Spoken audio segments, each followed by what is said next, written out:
Hi guys, तो कैसे हैं आप सब। सॉरी, जैसे कि आप सब जानते हैं कि हम अपनी एनसीईआरटी कवर कर रहे हैं और हमने अपनी 7th क्लास के 3 चैप्टर कवर कर लिया है। आज हम अपना चैप्टर 4 पढ़ेंगे। इसका नाम है मुगल साम्राज्य। और अगर आप हमारे चैनल पर पहली बार आए हैं तो चैनल को सब्सक्राइब जरूर करें और बेल आइकन को प्रेस करें। तो चलते हैं अपने चैप्टर की तरफ। देखिए, जो मध्यकाल चल रहा था, तो मध्यकाल जो था उसमें जो कोई भी शासक था, जो हमारा भारतीय उपमहाद्वीप था, इस जैसा ये जो बहुत बड़ा क्षेत्र था जो हमारा भारतीय उपमहाद्वीप था, तो किसी भी शासक को इस पर जो शासन करने के लिए बहुत ज्यादा कठिनाइयों का सामना करना पड़ता था। ये बहुत ही मुश्किल काम था, क्योंकि यहाँ के जो लोग थे उनकी संस्कृति में बहुत सारी विविधताएं थी। अलग अलग समुदाय के लोग रहते थे, अलग अलग लोगों की संस्कृतियां होती थी।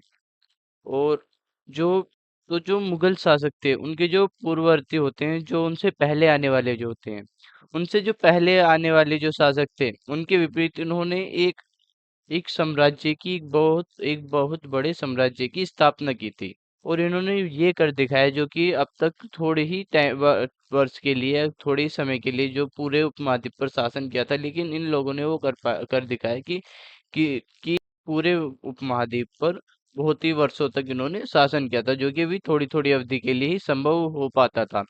तो ये जो संभव काम था, ये मुगलों ने कर दिखाया था। 16वीं शताब्दी जब शुरू हुई थी, तो इन्होंने दिल्ली और जो आगरा है उससे अपने जो राज्य है उसका विस्तार करना शुरू कर दिया था। और 17वीं शताब्दी आते आते इन्होंने जो पूरा महाद्वीप था उस पर अधिकार कर लिया था। और उनके जो प्रशासनिक ढांचे, उनके जो विचार थे, उनकी जो प्रशासनिक ढांचे थे, उनके जो नियम थे, वो तब तक भी टिके रहे। मतलब जो मुगल वंश था उसके पतन के बाद, जब मुगल वंश खत्म हो गया उसके बाद भी टिके रहे हैं। और इन्होंने ऐसी राजनीतिक धरोहर भी थी जिसके जो प्रभाव से जो उपमहाद्वीप है, उस इनके बाद जो आने वाली जो शासक थे, वो इससे दूर नहीं रहे थे। और जो आज भी जो प्रधानमंत्री है भारत का, वो स्वतंत्रता दिवस पर जो मुगल शासकों का जो निवास स्थान है, दिल्ली का लाल किला, जो एक प्राचीन, बहुत ही पुरानी, प्राचीन का मतलब होता है पुरानी, जो बहुत प्राचीन, तो प्राचीर जो लाल किले की जो प्राचीर थी, उससे वो राष्ट्र को आज भी संबोधित करते हैं। और जैसे कि आप यहाँ देखेंगे, ये लाल किला है जो कि दिल्ली में स्थित है। तो आइए आगे पढ़ते हैं। तो मुगल कौन थे, ये हमारा नेक्स्ट टॉपिक होगा। देखिए, जो मुगल थे वो दो जो महान वंश थे उनके वंशज थे। जैसे कि जो मुगल थे वो माता की ओर से चीन जो है उसके मध्य एशिया, चीन और जो मध्य एशिया उसमें जो एक प्रसिद्ध शासक थे, मंगोल शासक चंगेज का, जिनकी मृत्यु 1227 में हुई थी, ये इनके ही उत्तराधिकारी थे। मतलब माता की ओर से तो ये मंगोल शासक जो चंगेज खा है उनके वंशज थे। और जब पिता की ओर से ईरान, इराक के जो वर्तमान टर्की है, उस पर के जो शासक थे तैमूर, उसके वंशज थे। पर जो मुगल थे वो अपने आप को मुग, मुगल या मंगोल कहलवाना ये लोग पसंद नहीं करते थे, क्योंकि जो मंगोल के साथ जो इनकी स्मृति या कोई यादें जुड़ी होती थी, तो वो चंगेज खा की, जो चंगेज खा था उसने बहुत ही सारे लोगों का नरसंहार किया था, बहुत सारे लोगों को मृत्यु के घाट उतार दिया था। तो इसी वजह से जो मुगल थे जो अपने आप को मंगोल कहलवाना पसंद नहीं करते थे। और ये जो यादें थी, यही जो मुगलों के जो प्रतियोगी थे, जो उज़्बेगों थे, उनसे भी ये संबंधित थी। और दूसरी तरफ जो मुगल थे, वो तैमूर का वंशज होने पर अपने आप पर गर्व करते थे, क्योंकि जो ये तैमूर थे, इनके जो महान पूर्वज थे, इन्होंने 1398 में दिल्ली पर जो था कब्जा कर लिया था। तो आइए आगे पढ़ते हैं। जैसे कि मुगल जो थे वो पितृपक्ष से जो थे वो तैमूर के वंशज थे। तैमूर जो थे, ये तैमूर का चित्र है। ये जो सभी मुगल थे, इन्होंने अपने क्रम में जो है वो चित्र भी बनाए हुए हैं। जैसे कि आपको यहाँ पर सामने बैठे हुए तैमूर दिख रहे हैं, ये तैमूर का चित्र है। और इसके बाद ये जो तैमूर के पुत्र हैं, मीरान शाह, ये तैमूर के पुत्र हैं, मीरान शाह, जो मुगल सम्राट है बाबर के लक्कड़ दादा हैं। और और ये जो है ये सुल्तान मोहम्मद मिर्जा हैं, सुल्तान मोहम्मद मिर्जा हैं, जो कि बाबर के परदादा हैं। और ये जो है ये अबू शेद हैं, क्या है इनका नाम है, अबू शेद, जो कि बाबर के दादा हैं। और यहाँ पर जो है ये उमर शेख हैं, जो कि बाबर के पिता हैं। वो नहीं, बाबर के पिता हैं। और ये जो है ये बाबर है, और फिर इसके बाद ये हुमायूं है, और फिर ये अकबर है,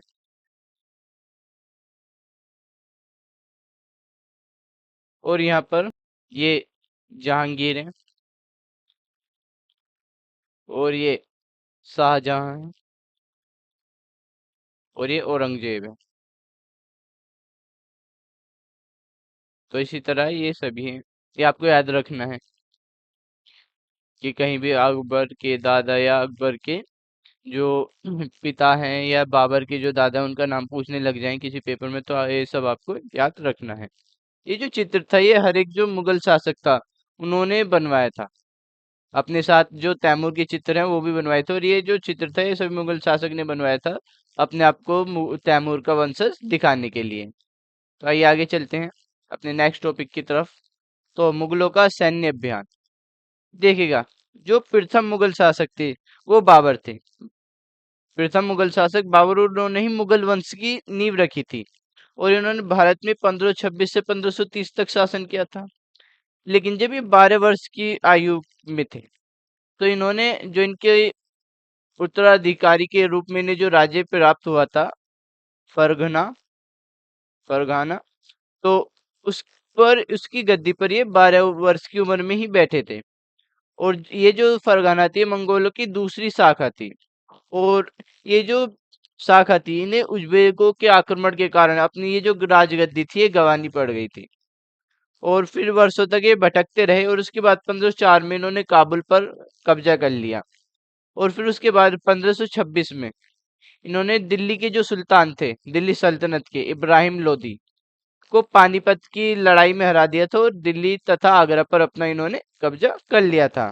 तो जैसे कि प्रथम मुगल शासक थे बाबर, तो बाबर का जो प्रथम अभियान था वो इब्राहिम लोदी के खिलाफ था। तो जो मुगल थे इन्हें अफगान अफगान जो थे उनसे खतरा रहता था, इनके लिए तत्कालीन खतरा रहे थे। और जो मुगल थे, और जैसे आप यहाँ पर देख रहे हैं ये मुगलों की फौज है जो कि एक सैन्य अभियान पर है। और यहाँ पर आप जो ये फोटो देख रहे हैं, ये चित्र देख रहे हैं, ये 16वीं शताब्दी का है। कब का है? ये 16वीं शताब्दी का है।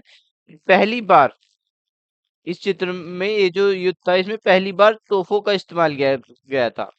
तोप जो थी वो तोप खाने का पहली बार इस्तेमाल किया गया था, और ये जो लड़ाई थी ये पानीपत की पहली लड़ाई थी। और तभी पानीपत की पहली लड़ाई में ही तोप जो थी, तोप खाने जो थे उनका इस्तेमाल किया गया था। तो आइए आगे पढ़ते हैं। तो यहाँ पर एक तालिका दे रखी है जो प्रत्येक जो मुगल सम्राट है उनके बारे में यहाँ पर बताया हुआ है। तो पढ़ते हैं।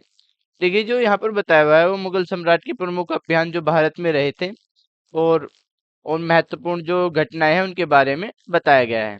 तो जो प्रथम मुगल सम्राट थे वो बाबर थे, जिन्होंने 1526 से लेकर 1530 तक शासन किया था।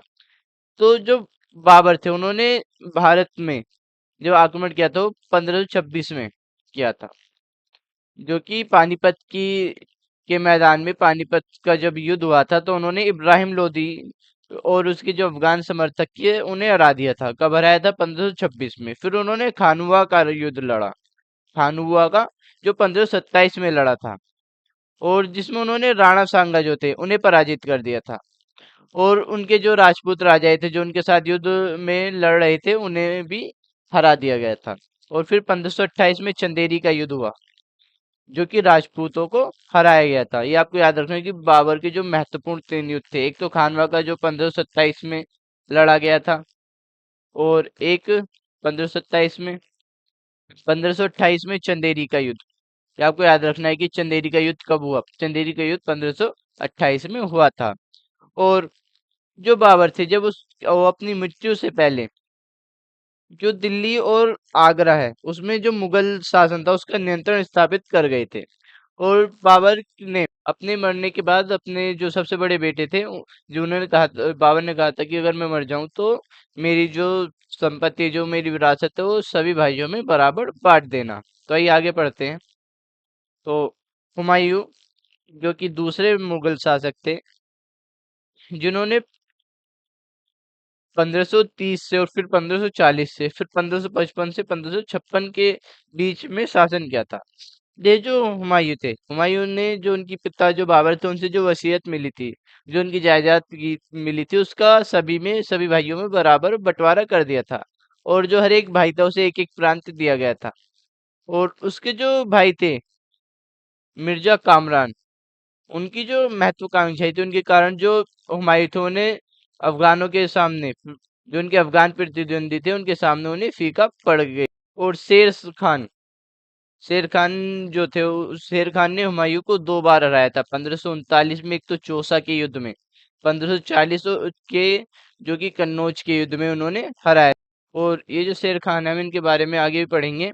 तो ये शेर खान थे, ये बिहार में एक, वो पहले जो बाबर था उनकी सेना में जो एक सैनिक के रूप में काम करते थे, लेकिन उसके बाद जो बाबर थे उन्होंने पदोन्नति कर उन्हें जो बिहार था वहाँ का राज्यपाल बना दिया था। ये बिहार में एक सैनिक के रूप में जो बाबर की सेना थी उसमें काम किया करते थे। फिर इनका पदोन्नति हो गया, इन्हें प्रमोशन मिल गया और ये राज्यपाल के पद पर काम करने लगे। और उसके बाद जब अ, जो हुमायूं किसी अभियान पर गए थे तो इन्होंने बगावत करके जो बिहार था उसमें सूर्यवंश की स्थापना कर ली। और इनका मकबरा जो बिहार है उसमें झील के अंदर है, जो सासाराम झील है उसके अंदर है। तो जब हुमायूं ने 1540 में शेरशाह ने हुमायूं को पराजित कर दिया था। और इसकी पराजित के इस हार के कारण जो हुमायूं थे वो ईरान भाग गए थे।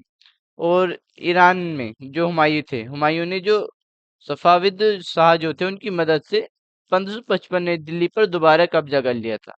लेकिन अगले वर्ष उनकी एक इमारत दुर्घटना में मौत हो गई थी। जो पुस्तकालय था, शेर मंडल जो पुस्तकालय था, जो कि दीपना जो महल था उसमें था, उसमें इनकी सीढ़ियों से गिरकर उसकी इनकी मृत्यु हो गई थी। तो अब हम आते हैं अकबर की तरफ। ये जो अकबर थे वो तेरह 13 वर्ष की जो अल्पायु थी उसमें सम्राट बन गए थे। 13 वर्ष की अल्पायु में ये सम्राट बन गए थे। और जो इतिहासकार है उसके जो शासनकाल है उसे 3 भागों में विभाजित करते हैं। जो पहला है वो है 1526 से लेके 1570, सॉरी 1556 से लेके 1570 के बीच तक। अब जो हमारे अकबर है उन्होंने 49 वर्ष शासन किया था। तो 1556 और 1570 के जो मध्यम में जो अकबर अपने जो संरक्षक थे बैरम खां, अकबर के संरक्षक कौन थे? बैरम खां। कहाँ? आगरा में। लेकिन जब अकबर को गजनी में सूबेदारी मिली तो इनके संरक्षक कौन थे? मुनीम खां। मुनीम खां गजनी में। कहाँ पर? गजनी की सूबेदारी मिली थी जब 11 वर्ष की अल्पायु में। तो जब अकबर 1556 और 1570 के बीच में अपने जो उनके घरेलू कर्मचारी थे, उनके जो संरक्षक हैं, उनसे स्वतंत्र हो गए थे। और उन्होंने सूर्य और जो अफगान के जो निकटतम तरफ है जैसे मालवा और गोंडवाना, मालवा और गोंडवाना, और तथा उनके जो सौतेले भाई थे मिर्जा हाकिम और जो उजबेगो थे उनके विद्रोह, इन सभी लोगों ने विद्रोह कर दिया था। तो इनके विद्रोह दबाने के लिए उन्होंने कई सारे सैन्य अभियान भी चलाए थे। और 1568 में जो सिसोदियों की जो राजधानी थी चित्तौड़, और 1569 में जब रणथंभौर पर उन्होंने कब्जा कर लिया था। और दूसरा जो इतिहासकार इन्हें इनके शासन को विभाजित करते हैं वो 1570 और 1585 के बीच में करते हैं। जो कि मध्य गुजरात में जो वीर जो अकबर थे उन्होंने पूर्व और बिहार में, जो बंगाल उड़ीसा इनमें भी अभियान चलाए थे। और 1579 और 80 के बीच में मिर्जा हकीम के पक्ष में विद्रोह जो था वो और भी जो था वो जटिल बन गया था। तो दूसरा है कि 1585 और 605 के बीच के बीच में। तो इन वर्षों के मध्य में जो अकबर था उसका साम्राज्य था उसका विस्तार हुआ था। और जो उत्तर पश्चिम के लिए अभियान चलाए गए थे, और सफियों को हराकर कांधार पर कब्जा कर लिया गया था। जो अकबर और जो हुमायूं के बीच में जो अंतर रहा है ईरान को लेकर, सफियतों को लेकर जो अंतर रहा है वो ये रहा है कि जो सफियत थे उन्होंने, ये हुमायूं जो थे उन्होंने इनकी मदद लेकर दोबारा कब्जा किया था। लेकिन जो अकबर था उन्होंने सफियतों को ही हरा दिया था, उनके खिलाफ ही अपना युद्ध लड़ा था। और फिर उन्होंने कश्मीर को भी अपने राज्य में मिला लिया था।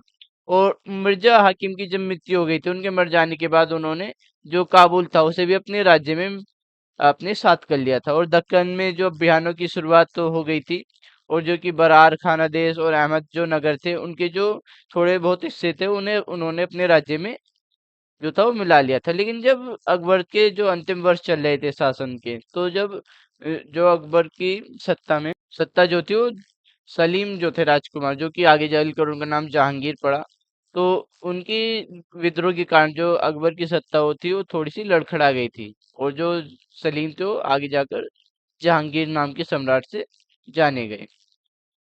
तो जहांगीर ने 1605 से लेकर 1627 तक शासन किया था। कुल मिलाकर 22 वर्ष तक जो जहांगीर थे उन्होंने शासन किया था। और जो जहांगीर थे उन्होंने जो अकबर ने जो सैन्य अभियान चलाए थे उन्हीं को जो इन्होंने जारी रखा था।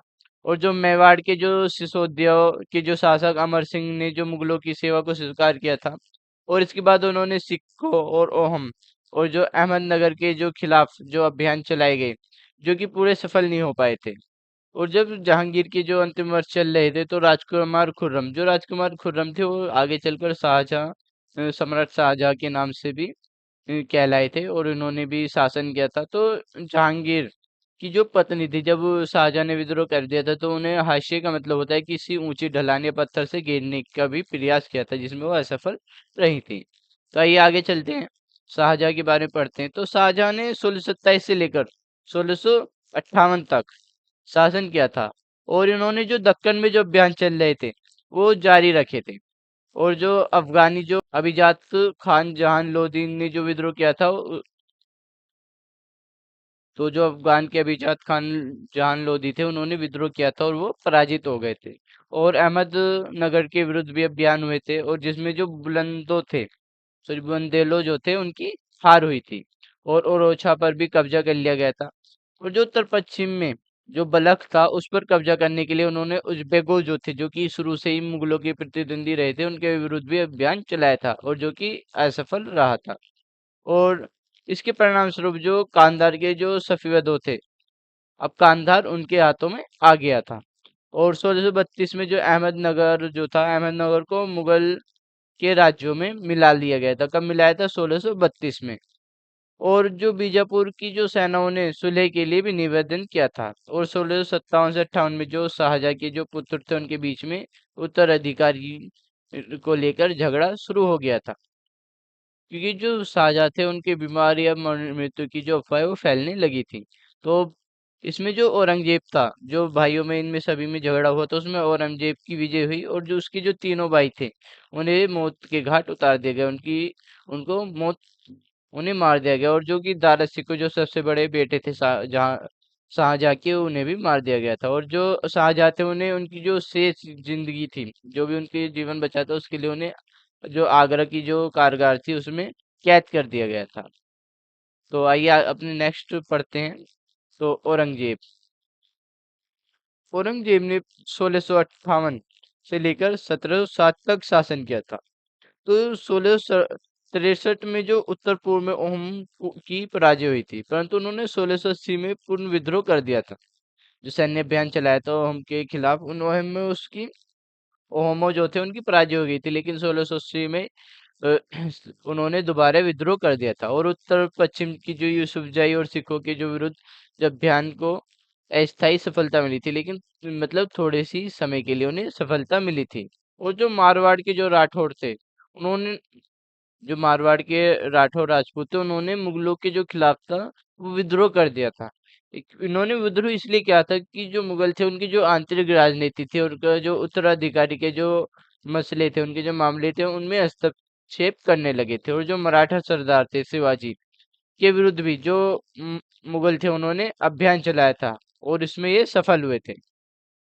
लेकिन जब औरंगजेब ने शिवाजी का जो अपमान किया था, तो जो शिवाजी जो आगरे में जो मुगल कैद खाना था उससे भाग निकले थे, और अपने आप को स्वतंत्र शासक घोषित कर दिया था। उसके बाद मुगलों ने इनके खिलाफ दोबारा अभियान चलाए थे।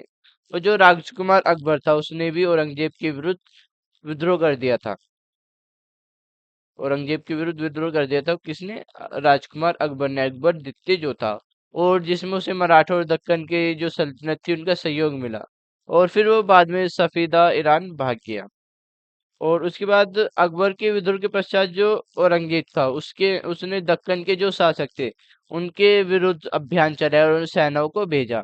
और 1685 में बीजापुर, 1687 में गोलकुंड को मुगलों ने जो अपने राज्य में मिला लिया था। और 1698 में जो औरंगजेब ने जो दक्कन में मराठों और जो छापामार पद्धति थी का उपयोग कर रहे थे, उनके विरुद्ध जो अभियान था उसका प्रबंध उन्होंने स्वयं ही किया था। और औरंगजेब को उत्तर भारत में जो सिख, जाट, सतनामियों, उत्तर पूर्व में ओहम, मराठा, दक्कन दक्कन में मराठे के विद्रोह का सामना इन्हें करना पड़ा था।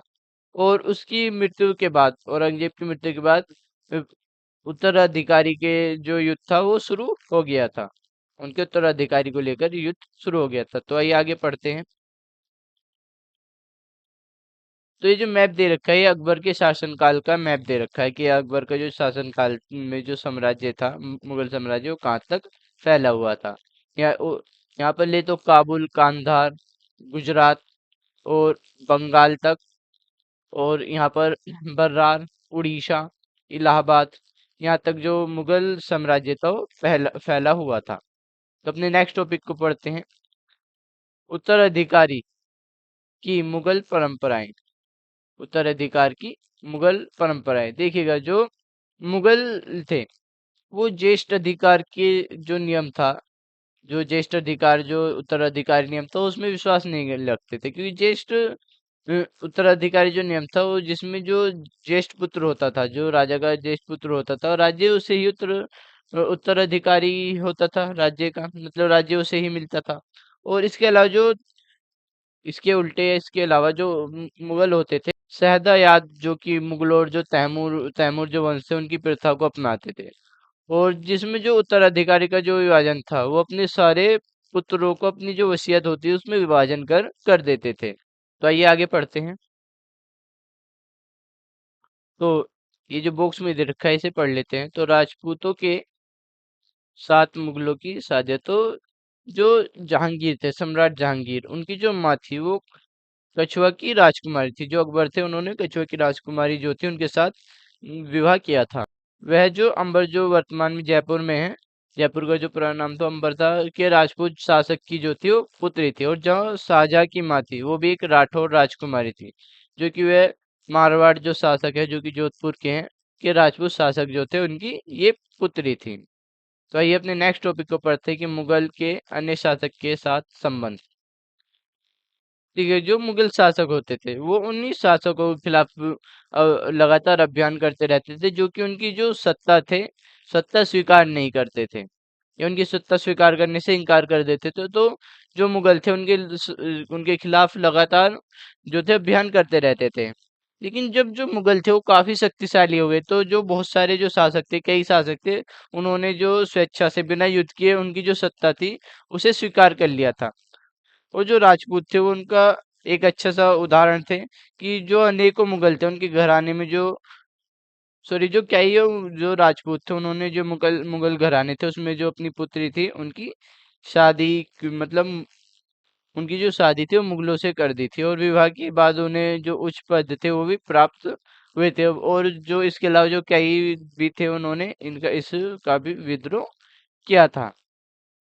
तो आइए आगे पढ़ते हैं। देखिए, जो सिसोदिया राजपूत थे जिन्होंने बहुत समय तक जो मुगल थे उनकी जो सत्ता थी उसे अपनाने से उसे इनकार कर दिया था, मना कर दिया था। लेकिन जब वो मुगल के हाथों हार गए थे तो जो मुगल थे उन्होंने उसे सम्मान्य पूर्व व्यवहार किया और उनकी जो जागीर थी और वतन जागीर के रूप में जो वापस उन्हें कर दी थी। देखिए, जो युद्ध में किसी भी शासक को हरा देना और फिर उसका अपमान न करना, इसके बीच जो मुगल थे, इसके बीच जो मुगलों ने सल्तनत संतुलन जो बना रखा था, इसकी वजह से जो अनेक शासक सरदार जो थे इन पर जो मुगल थे उनका प्रभाव बड़ा था। परंतु जो ये जो संतुलन था ये हमेशा जो बनाना ये बहुत ही मुश्किल काम था। और जैसे कि जो शिवाजी थे, जब मुगल सम्राट औरंगजेब ने उनका अपमान किया था, जो कि वो आगरा कैद खाने से भाग गए निकले थे। तो आइए आगे चलते हैं। तो नेक्स्ट टॉपिक है हमारा मानसबदार और जागीरदार। जैसे कि मुगल साम्राज्य काफी बड़ा था और जैसे जैसे मुगल साम्राज्य में बहुत बहुत सारे क्षेत्रों को मिला लिया गया था। और वैसे ऐसे जो मुगल थे उन्होंने भी तरह तरह के जो सामाजिक समुदाय थे, सामाजिक समुदाय के जो सदस्य थे, जो विभिन्न विभिन्न क्षेत्रों उन्होंने सम्मिलित किए थे, उनके जो सदस्य थे उनकी जो प्रशासन में नियुक्ति करना भी शुरू कर दिया था। लेकिन जो शुरू शुरू में ज्यादातर मुगल जो शासन था उसमें सरदार और तुर्क थे। लेकिन अब जब जैसे जो मुगल का साम्राज्य था वो बढ़ता जा रहा था, तो उन्होंने ईरानियों के साथ जो भारतीय मुसलमान थे, अफगान थे, राजपूत थे और मराठा जो थे, ये जो अन्य समूह थे, इनके जो लोग थे, इन्हें भी अपने शासन में शामिल कर लिया था। और मुगलों की जो सेवा में जो ये आने वाले नौकर होते थे, इन्हें मानसबदार कहा जाता था। और जो मानसबदार का प्रयोग था वो ऐसे व्यक्ति के लिए होता था जिन्हें कोई मानसब यानी कोई सरकारी हैसियत अथवा पद मिला हो, उन्हें कोई सरकारी हैसियत या पद मिला हो। और ये जो मुगलों द्वारा चलाई गई श्रेणी थी, इसके जरिए पद, वेतन और जो सैन्य उत्तरदायित्व है, ये सब निर्धारित किया जाता था। और जो पद और वेतन का जो निर्धारण था वो जात की संख्या पर निर्भर निर्भर करता था कि किस मानसबदार की कितनी जात संख्या है। जिस जात की संख्या जितनी ज्यादा होती तो दरबार में भी अभिजात की जो प्रतिष्ठा थी, जो सम्मान था, उतना ही बढ़ जाती थी। उनका जो वेतन था वो उतना ही बढ़ जाता था। और जो सैन्य उत्तरदायी मानसबदारों को सौंपा जाता था, उन्हीं के अनुसार उन्हें जो घोड़े जो थे वो रखने होते थे। और जो मानसबदार होते थे वो अपने सवारों को निरीक्षण के लिए भी लेकर आते थे।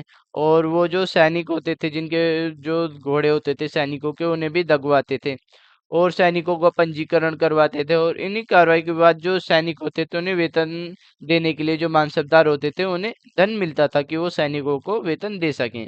और जो मानसबदार थे वो अपना वेतन और राजस्व एकत्रित करने के लिए जो भूमि के रूप में जो फसल आगे उगाते थे, तो जो मानसबदार होते थे उन्हें जो वेतन मिलता था वो भूमि के रूप में ही मिलता था। और जो भूमि पर जो फसलें आगे उगती थी, इनकी ही मदद से वो अपनी जो सेनाएं रख पाते थे। और इन्हें जागीर कहते थे जो इन्हें भूमि मिलती थी, और जो इक्ताओं के समान थी, जो इक्ता प्रथा थी उसकी समान थी। और जो जात की श्रेणियां होती थी, तो 5,000 जात वाले को अभिजातों का दर्जा, और जो 1,000 जात वाले को अभिजातों से ऊंचा मिलता था। और अकबर के शासनकाल में 29 ऐसे मानसबदार थे जो 5,000 जात की पदवी के थे। और औरंगजेब के शासनकाल में ऐसे जो मानसबदार थे उनकी संख्या 79 हो गई थी। और इसके कारण ये था कि जो राज्य था उसका खर्चा बढ़ गया था। तो आइए आगे चलते हैं। ये जो मानसबदार होते थे उनकी जो नियुक्ति थी बड़ी सावधानी पूर्वक की जाती थी। और जो मानसबदार जो मुक्तियों से भिन्न और अपने जागीर में नहीं रहते थे, और ना ही उन पर प्रशासन करते थे, ना ही उन पर प्रशासन करते थे, उनके पास जो अपनी जागीर से केवल जो राजस्व था उसे एकत्रित करने का ही अधिकार होता था। और ये जो राजस्व था वो उनके लिए नौकर उनके लिए एकत्रित किया करते थे, जो उनके नौकर हुआ करते थे। और जबकि वो स्वयं देश के अन्य किसी भाग में सेवारत रहते थे। और जो अकबर के शासनकाल था, अकबर के शासनकाल में जो जागीर हुई थी, इनका बहुत ही अच्छी तरीके से, बहुत ही सावधानी पूर्वक इनका हिसाब लगाया गया था, ताकि कोई मानसबदार ज्यादा राजस्व न वसूले। और जो राजस्व मानसबदार के जो वेतन है उसके तकरीबन बराबर हो। और औरंगजेब जो था उसके शासन काल की तक पहुंचते पहुंचते जो स्थिति थी वो काफी बदल गई थी। अब जो राजस्व था वो मानसबदार के वेतन से बहुत कम होता था।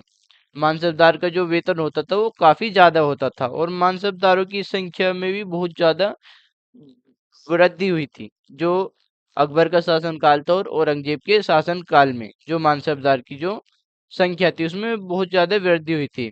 और इसी कारण जो अमीर होते थे उन्हें जो जागीर मिलने के लिए, मानसबदारी मिलने के लिए उन्हें काफी लंबे समय तक इंतजार करना पड़ता था। और इसी यही वजह थी कि जो जागीर थी उनकी जो संख्या थी वो कम हो गई थी। और इसी की वजह से जो जागीरदार होते थे वो जागीर रहने पर यह कोशिश करते थे कि वो जितना से ज्यादा जो राजस्व वसूल कर सकें वो कर लें। और जो अपने शासनकाल के जो अंतिम वर्ष में जो औरंगजेब ने ये जो परिवर्तन थे इन पर नियंत्रण नहीं रख पाया था, और इस कारण जो किसान जो थे वो बहुत ही ज्यादा मुश्किलों में फंस गए थे। और जैसे कि आप ये देख रहे हैं, ये जो एक मानसबदार है जो अपने सवारों के साथ एक सैन्य अभियान पर जा रहा है। तो आइए आगे चलते हैं। देखिएगा, तो हमारा नेक्स्ट टॉपिक है जबत और जमींदार। देखिए जो मुगल थे उनकी जो आय थी, उनकी जो आमदनी थी और उसका प्रमुख रिसोर्स जो था वो किसान से जो उपज थी, उपज से मिलने वाला जो टैक्स था उससे थी। और ये बहुत सारे जो स्थान होते थे इन पर जो ग्रामीण कुलीनों मतलब कि जो मुखिया या स्थानीय सरदार उसके द्वारा ही जो राजस्व है वो वसूला जाता था। और ये जो सभी माध्यम होते थे इनके लिए जो मुगल होते थे, चाहे वो ग्राम मुखिया हो जो इनका राजस्व वसूलता था, या कोई सरदार हो, उसके लिए ये एक ही शब्द का प्रयोग करते थे। क्या शब्द था? जमींदार। जमींदार का ही ये लोग प्रयोग करते थे। और यहाँ पर एक चित्र है जो कि शाहजहाँ के राजकाल का, और ये चित्र शाहजहाँ के राजकाल का, शाहजहाँ का है, शाहजहाँ के शासनकाल का, जो कि जहांगीर था उसके शासनकाल के जो भ्रष्टाचार थे उन्हें दिखा रहा था कि भ्रष्ट जो अफसर और रिश्वत लेते हैं और एक कर जो अधिकारियों की गरीब किसानों को सजा दे रहा है। तो इस तरह के जो भ्रष्टाचार थे उसे जो शाहजहाँ के शासनकाल में दिखाया गया था, जो कि जहांगीर के शासनकाल में हुए थे। तो अकबर के जो राजस्व मंत्री थे, जो कि टोडा टोडरमल थे, उन्होंने 1570 से 1580 मतलब 10 साल की जो समय था उसकी में कृषि की जो पैदावार थी, उनकी जो कीमत थी और जो कृषि भूमि का जो सावधानी पूर्वक संरक्षण किया था। और इन्हीं आंकड़ों के आधार पर उन्होंने प्रत्येक जो फसल थी उसके नकद रूप में जो राजस्व था उसे निश्चित कर दिया था, और हर एक जो सूबा था उस सूबे को राजस्व मंडल में बांटा गया था। और जो हर एक जो फसल के लिए जो राजस्व की जो सूची थी वो अलग बनाई गई थी कि किस फसल से कितना राजस्व प्राप्त हो। और राजस्व जो प्राप्त करने की जो व्यवस्था थी इसे जब्त कहा गया। क्या कहा गया? इसे जब्त प्रणाली कहा गया। और ये व्यवस्था जो थी, ये व्यवस्था उन स्थानों पर थी जहाँ जो मुगल की जो प्रशासनिक अधिकारी जो थे वो भूमि का निरीक्षण करते रहते थे। और उनका जो सावधानी पूर्वक जो हिसाब मतलब आकलन किया जाता था। और ऐसे जो निरीक्षण होते थे ये गुजरात और जो बंगाल थे इन्हीं प्रांतों में हो पाते थे। और कुछ क्षेत्रों में जो जमींदार थे वो इतने शक्तिशाली हो गए थे, इतने ताकतवर हो गए थे कि जो मुगल प्रशासक है उनके द्वारा किए जाने शोषण जो उनके द्वारा जो शोषण किया जाता था ऐसी स्थिति में वो विद्रोह कर देते थे। और कभी कभी जो जाति के जो जमींदार थे वो किसान और मुगल सत्ता के खिलाफ मिलकर विद्रोह कर देते थे। और 17वीं शताब्दी के अंत में जब मुगल साम्राज्य जो था वो पतन पर था, तो ऐसे आखिर में जो किसान थे जो जिन्होंने विद्रोह किया था, ऐसे बहुत सारे किसान अस्तित्व में आए थे। तो आइए अपने नेक्स्ट टॉपिक की तरफ चलते हैं जिसका नाम है अकबरनामा या आईने अकबरी। देखिए जो अकबर थे, अकबर के जो करीबी मित्र थे, जो उनके दरबारी भी थे, अबू फजल को उन्होंने यह आदेश दिया था कि जो उनका शासनकाल है उसके बारे में वो इतिहास लिखें। जो उनका ये जो शासनकाल है उसके बारे में इतिहास लिखे। अब जो अबू फजल थे उन्होंने इस इतिहास को 3 भागों में लिखा था। जिल्दों मतलब 3 भागों में लिखा था। और इसका जो शीर्षक था वो अकबरनामा था। पहली जो भाग था उसमें अकबर के जो पूर्वज हैं उनके बारे में बताया गया था, और दूसरे में अकबर के शासनकाल में जो काम किए थे, उनकी जो घटनाएं थी शासनकाल में महत्वपूर्ण, उन्हें बताया गया था। और जो तीसरी जो भाग था उसमें आईने अकबरी कहा गया। क्या कहा गया उसे? आईने अकबरी। मतलब जो अकबर की प्रशासन, घराने, सेना, राजस्व, साम्राज्य और जो भौगोलिक जो स्थिति थी उसी सभी के बारे में इसमें बताया गया है। और इसमें जो समकालीन भारत है, भारत के जो पारंपरिक जो लोगों की संस्कृति और विस्तृति का भी वर्णन किया गया है। जो आईने अकबरी है सबसे जो रोचक है वो रोचक आयाम रहा था। और जो विभिन्न जो प्रकार की जो चीजें थी जैसे फसल पैदावार और उनकी जो कीमतें थी और मजदूरी कीमत, इनका जो संख्या वाचक तरीके से, संख्या की तरीके से इनका विवरण दिया गया था जो आईने अकबरी है इसमें। और यहाँ पर जो चित्र बनाया गया है जिसमें अबू फजल जो हैं वो अकबर नामा लेते हुए अकबर, जो अबू फजल हैं उनसे जो अकबर नामा लेते हुए अकबर हैं। तो आइए आगे पढ़ते हैं। तो अकबर की नीति, नजदीकी से एक नजर इस पैराग्राफ इस टॉपिक को भी पढ़ लेते हैं। तो जो प्रशासन के जो मुख्य अभिलक्षण जो अकबर ने निर्धारित किए थे, इनका जो हमारे जो अकबरनामा लिखने वाले अबू फजल थे उन्होंने इसका एक खुला ब्रीफ से इन्हें बताया है, और जो विशेषकर जो आईने अकबरी में ये मिलता है। और जो अबू फजल थे उनके अनुसार जो मुगल साम्राज्य था वो कई सारे प्रांतों में बटा हुआ था जिन्हें सूबा कहा जाता था। और जो सूबे के जो प्रशासक थे उन्हें सूबेदार कहलाते थे, जो कि राजनीतिक तथा सैनिक दोनों प्रकार के जो कार्य थे उनका निर्वाह करते थे, उन्हें क्या करते थे। और जो हर एक जो प्रांत होता था उसमें हर एक कर अधिकारी होता था, जिसे दीवान कहते थे। और जो कानून व्यवस्था को बनाए रखने के लिए जो सूबेदार है, सूबेदार को अन्य अफसरों का जो सहयोग प्राप्त था, जो कि बख्शी मतलब सैनक सेना का वेतन अधिकारी, सदर धार्मिक या धर्मस्थ किए जाने वाले जो कार्य हैं उनका मंत्री, फौजदार मतलब सेना नायक, और कोतवाल नगर का पुलिस अधिकारी। तो आइए आगे बढ़ते हैं। देखिए जो जहांगीर के दरबार में नूरजहां का प्रभाव। देखिए मेहरुन्निसा ने 1611 में जो जहांगीर थे उनसे विवाह किया था, और उसे जो नूरजहां था उसका खिताब मिला था। और नूरजहां जो थी वो हमेशा जो जहांगीर थी उसके प्रति वफादार रही थी, और उसके साथ उसका जो जहांगीर था उसके समय समय पर उसका सहयोग देती रहती थी। और नूरजहां के सम्मान में जहांगीर ने चांदी के सिक्कों जारी किए थे, और उसने स्वयं को के खिताब उत्कीर्ण किए थे। और दूसरी ओर वाक्य था कि रानी बेगम नूरजहां के नाम गड़े हुए थे। और इसके अलावा जो बाईं ओर जैसे कि आप यहाँ पर देखेंगे उर्दू में कुछ लिखा हुआ है, तो बाईं ओर जो था वो नूरजहां द्वारा दिया गया एक फरमान था, जो कि चौक और मोहर पर बताती है, ये मोहर पर दिया हुआ फरमान था। और कि उदारत महान महारानी जो नूरजहां है, पर शाह बेगम का आदेश है। गोल मोहर के अनुसार शाह जहांगीर के प्रताप से महारानी चंद्रमा जैसी वैभवशाली बन गई हैं। हम कामना करते हैं कि नूरजहां पद शाह इस युग के सर्वोत्तम महिला बने। तो ये नूरजहां का फरमान था।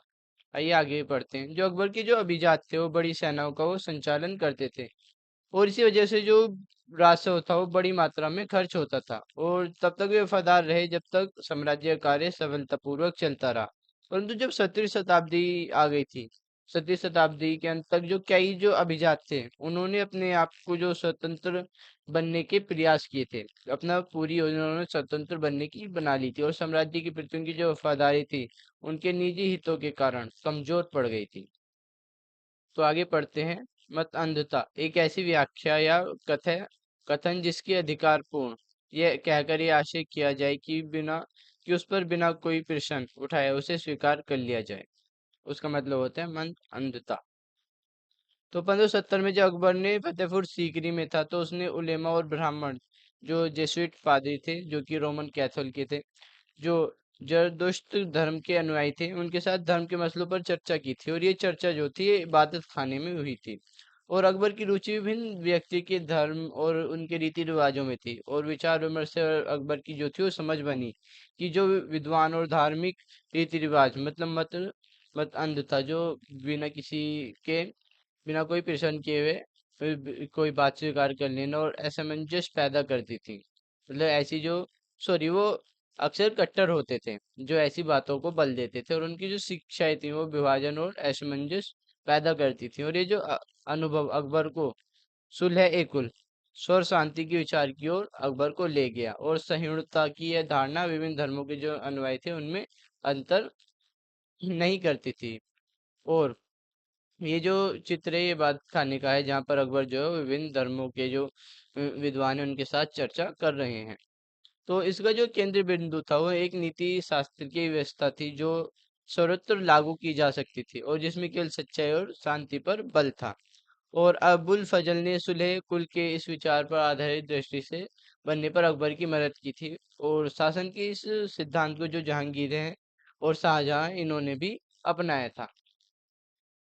और जो सुलह कुल हैं ये अकबर की जो सुलह कुल की नीति का उनके जो पुत्र थे जहांगीर ने इस प्रकार वर्णन किया था कि ईश्वरीय अनुकंपन की जो विस्तृत आंचल में सभी वर्गों को सभी वर्ग हैं, उनके जो धार्मिक अनुयायी हैं उनके लिए एक जगह है। और इसलिए उसकी जो विशाल साम्राज्य है उसकी में चारों ओर केवल सीमाएं केवल समुद्र से ही निर्धारित होती हैं, और विरोधी धर्म के अनुयायी को तरह तरह के अच्छे बुरे विचार के लिए जगह थी। और यहाँ असहिष्णुता का मार्ग बंद था, और ये सुन्नी और शिया एक ही मस्जिद में इकट्ठे होते थे, और ईसाई और यहूदी एक ही गिरजाघर में प्रे करते थे। और उसे ने सुसंगत तरीके से स्वर शांति का जो सिद्धांत था उसका नियम का पालन उन्होंने किया था। तो अपने नेक्स्ट टॉपिक के ऊपर पढ़ते हैं। तो 17वीं शताब्दी में उसके पश्चात मुगल साम्राज्य। तो मुगल साम्राज्य की जो प्रशासनिक और जो सैनिक कुशलता के जो परिणाम स्वरूप उनकी जो आर्थिक और वाणिज्य समृद्धि में उनकी वृद्धि हुई थी, और विदेशी यात्रियों ने इसे वैसे धनी देश बताया जैसे कि जो कोई किस्से कहानियों में बताता है। परंतु यहाँ की जो यात्री थे वो प्रचुरता मतलब व्याख्या के साथ साथ दरिद्रता को देखकर भी विस्मित रह गए थे, और जो सामाजिक असमानताएं थी वो काफी साफ जो थी वो दिखाई पड़ती थी। क्योंकि शाहजहाँ की जो शासनकाल था उसके 20वें वर्ष के दस्तावेज जो थे उनसे पता चला है कि ऐसे मानसबदार जिनका उच्चतम पद 8,000 से 445 ही थे। कुल मानसबदार की एक छोटी संख्या 5.6 प्रतिशत को ही साम्राज्य के अनुमतित राजस्व का 61.5% स्वयं उनके परिवार और सहवारों के वेतन के रूप में दिया जाता था। और जो मुगल सम्राट थे उनको मानसबदार अपनी आय का बहुत बड़ा भाग वेतन और वस्तुओं पर लगा देते थे। जो मुगल सम्राट थे और उनके जो मानसबदार थे जो अपनी आय होती थी उनका जो बहुत बड़ा हिस्सा था वो वेतन और वस्तुओं के पर लगा दिया करते थे, और इस खर्च से जो शिल्पकार किसान और जो छोटे तबके जो लोग थे उन्हें फायदा मिलता था, क्योंकि ये जो वस्तु होती थी इनकी पूर्ति यही सब लोग करते थे। और इसके अलावा जो राजस्व का जो भार था इतना था कि जो प्राथमिक उत्पादक होते हैं किसान शिल्पकार सुनार लोहार ये सभी जो होते हैं ये जो पैसा था ये कम ही बचा पाते थे अपने पास, और इनमें से जो बहुत गरीब थे वो मुश्किल से ही अपना जो पेट था वो भर पाते थे। और उत्पादन को बढ़ाने की जो शक्ति है उसके लिए जो अतिरिक्त संसाधन है औजार और वो अन्य जो बहुत सारी वस्तुएं हैं उनके बारे में निवेश करना या उन्हें लेने की वो कभी सोच नहीं पाते थे। और ये जो अर्थव्यवस्था थी इसमें जो धनी किसान शिल्पकार के जो समूह व्यापारी होते थे वो शिल्पकार के जो समूह होते थे और व्यापारी होते थे यही सब इन सभी का लाभ उठा पाते थे। और जो मुगलों के जो कुलीन वर्ग के हाथों में धन और संसाधन थे, और जिनके कारण जो 17वीं सदी के जो अंतिम वर्ष में ये बहुत ज्यादा शक्तिशाली हो गए थे। जैसे जैसे मुगल सम्राट जो थे वो पतन की ओर बढ़ता गए वैसे वैसे जो विभिन्न क्षेत्रों में जो सम्राट के जो सेवक थे वो खुद बहुत ज्यादा शक्तिशाली हो गए थे।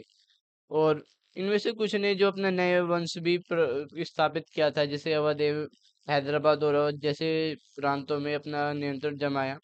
और जगह पे वो दिल्ली के मुगल सम्राट को स्वामी के रूप में मान्यता देते रहे, और उसके बाद 18वीं शताब्दी तक जो साम्राज्य उसके जो साम्राज्य हैं जो साम्राज्य था मुगल साम्राज्य इसके कई प्रांत जो थे उन्होंने अपने आप को स्वतंत्र घोषित कर लिया और स्वतंत्र राजनीतिक पहचान वो तो बना चुके थे, और इसके बारे में हम आगे भी पढ़ेंगे। सो गाइस यहाँ पर जो हमारा चैप्टर है वो कंप्लीट होता है। आई होप कि आपको वीडियो अच्छा लगा होगा, और वीडियो अच्छा लगा है तो लाइक जरूर करें और साथ ही अपने हमारे चैनल को सब्सक्राइब करें और बेल आइकन को प्रेस करें। तो मिलते हैं अपने नेक्स्ट वीडियो में, तब तक के लिए बाय बाय।